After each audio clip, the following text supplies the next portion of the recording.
যতবারই বিদ্যুৎ চমকায় ততবারই দীপা সূর্যকে জড়িয়ে ধরে। সূর্য বলে, আপনার কি একটু লজ্জা করে না পরপুরুষের গায়ে এভাবে পড়তে, এভাবে জড়িয়ে ধরতে? দীপা বলে, না। তখন সূর্য বলে, কি বলেন? দীপা বলে, আচ্ছা আমি কি করব বলুন তো, বিদ্যুৎ চমকালে আমার ভীষণ ভয় লাগে, তাই তো এরকম করে ফেলেছি। দীপা কথা ঘুরিয়ে বলে, কেন, আপনি কি খুব সুন্দর দেখতে তাই আমি বারবার আপনার কাছে যাচ্ছি, এটাই ভাবছেন আপনি? সূর্য দীপার থেকে দূরে যেতে গেলে হঠাৎ করে ভীষণ জোরে বিদ্যুৎ চমকালে সূর্য নিজেই দীপার গায়ে পড়ে যায়। দীপা তখন সূর্যকে বলে, এবার বুঝতে পারছেন জোরে পড়লে কেমন ভয় লাগে? তখনই সূর্য বলে, আমার খুব টায়ার্ড লাগছে এবং খিদেও পাচ্ছে। দীপা বলে, চলুন দেখি কিছু করা যায় কিনা। এই বলে ঘরের মধ্যে চাল ডাল খুঁজতে থাকে। দীপা সূর্যকে সেই জায়গায় নিয়ে আসে যেখানে রূপাকে নিয়ে এসে ছোটোবেলা থেকেই মানুষ হয়েছে, ছোটোবেলা থেকেই রূপাকে বড় করেছে। শুধুমাত্র সূর্যর কিছু মনে পড়ে কিনা সেই সূর্য আর দীপা স্টোভে চাল ডাল দিয়ে একটা খিচুড়ি রান্না করছে। হঠাৎই কিন্তু সূর্যর আবসা ছায়ার মতো আগের সব স্মৃতি মনে পড়তে থাকে। হঠাৎই দেখা যায় ঘরের বাইরে একজনকে আসতে। অন্যদিকে দেখা যায় রূপা আর কৃষ্ণ মায়ের জন্য চিন্তা করতে থাকলে সেখানেই কিন্তু হঠাৎই দরজায় ধাক্কা দিতে শোনা যায়। সেটা দেখে রূপা বলে, মা আসতে। দরজা খুলতেই দেখে সোনা আর কাকিয়া। তাদেরকে দেখে বলে, সোনা তুমি এখানে কেন? তখন সোনা বলে, আমার বাবা আর দীপা সেনগুপ্ত কোথায়? আমার বাবাকে নিয়ে দীপা সেনগুপ্ত কোথায় গেছে? সোনা চিৎকার করে অসভ্যতামিভাবে কথা বলতে থাকলে রূপা রেগে গিয়ে বলে, ভদ্রভাবে কথা বলো। তখনই রূপার গলা চেপে ধরে সোনা। সেটা দেখে কৃষ্ণ রেগে গিয়ে সোনাকে হাত ছাড়িয়ে বলে, অন্যের বাড়ি ঢুকে অসভ্যতামি করতে তোমার লজ্জা করে না? তখন সোনা বলে, প্রেম উতলে উঠছে। ওদিকে দীপা সেনগুপ্ত, এদিকে রূপা, দুজনের প্রেম একদম উতলে উঠছে। সোনা বলে, কাকিয়া ওরা সব জানে বাবা কোথায় আছে, ওরা সব জানে। তখন উর্মি বলে, সত্যি করে বল রূপা, দাদাই আর দিদি কোথায় গেছে? সোনা রূপাকে বলতে থাকে, সত্যি করে বলো নয় কিন্তু আমি তোমাকে শেষ করে দেবো। তখনই দেখা যায় অবিনাশ এসে সোনা বলে চিৎকার করলে ওদিকে উর্মি বলে, দুজন ছিল আর একজন চলে এলো। ওদিকে দেখা যায় সোনা বলে, আমি থানায় যাচ্ছি, আমি থানায় তোমাদের নামে কমপ্লেন করবো। এই বলে সেখান থেকে চলে গেলে ওদিকে রূপা বলে, মা মা কোথায় গেল? ওদিকে দেখা যায় দীপা আর সূর্য ছোট্ট ঘরের মধ্যে বসে রান্না করতে থাকলে হঠাৎই পায়ের আওয়াজ পায়। দীপা সূর্য উঠে বসে। দীপা বলতে থাকে, কারো পায়ের আওয়াজ পাচ্ছি, ওই গুন্ডাগুলো নয় তো? সূর্য বলে, এলে আবার মার খাবে।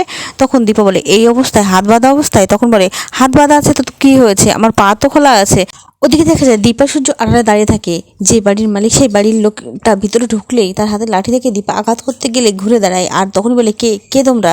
তখন দীপা বুঝতে পারে এই লোকটাই এই বাড়ির মালিক। তখন দীপা আর সূর্যকে হাত কড়ি পরানো দেখা অবস্থায় দেখতে পেয়ে বয়স্ক লোকটি বলতে থাকে, তোমরা পুলিশের কাছ থেকে পালিয়েছো?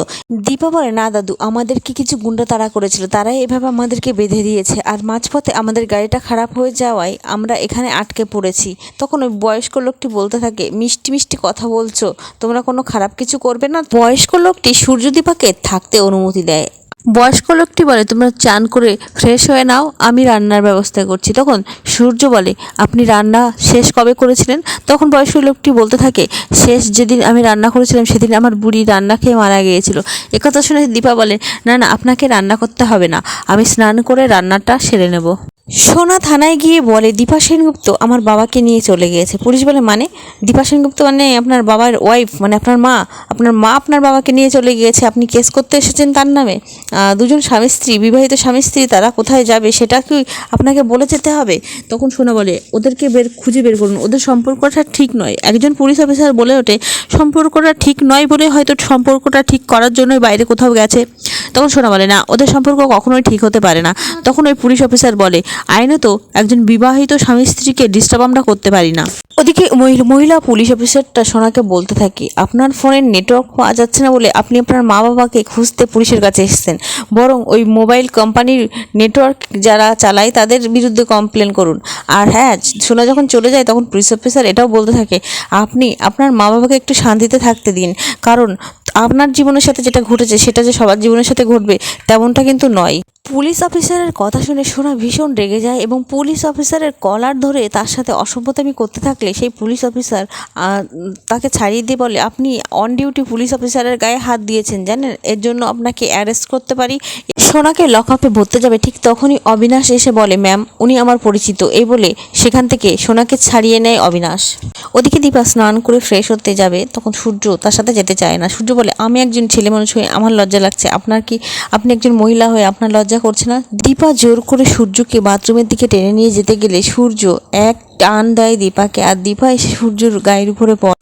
সোনা বাড়ি ফিরে জয়কে বলে, বাবাকে সব জায়গায় খুঁজলাম, কোথাও পেলাম না। ওদিকে জয় বলে, ওদেরকে ওদের মতো ছাড় না। তখন উর্মি এসে বলে, তুমি বিজনেসের জন্য, টাকার জন্য তুমি দাদাইকে বৌদিদির হাতে তুলে দেবে? উর্মি মুখ ফিসকে বলে ফেলে, দাদাইকে ওষুধটা দেওয়া হচ্ছে না বলেই সব কিছু হাতের বাইরে বেরিয়ে যাচ্ছে। তখনই জিজ্ঞাসা করে দীপ বলে, মা কিসের ওষুধের কথা বললে তুমি? সোনাও জিজ্ঞাসা করে, কাকে কিসের ওষুধ দাওনি বাবাকে? ওইদিকে ওই বয়স্ক লোককে বলতে শোনা যায় কুন্তলাকে ফোন করে যে ওরা এখানেই আছে। তখন কুন্তলা বলে, রুডি খবর পাওয়া গেছে, এখনই পৌঁছাতে হবে ওখানে আমাদেরকে। ওদিকে কুন্তলা আর রুডি কিন্তু বেরিয়ে পড়ে দীপা আর সূর্যর কাছে পৌঁছানোতে। ওদিকে দেখা যায় সূর্যর ভীষণভাবে হাঁচি আসতে থাকে, সূর্যর ভীষণ শ্বাসকষ্ট হতে থাকে। তবে কি দীপা সূর্যকে নিয়ে সেখান থেকে বেরিয়ে যাবে, নাকি কুন্তলারা এসে সূর্য দীপাকে মেরে ফেলবে? সেটাই দেখতে হলে চ্যানেলটি সাবস্ক্রাইব করে আমার পাশে থাকো। ধন্যবাদ।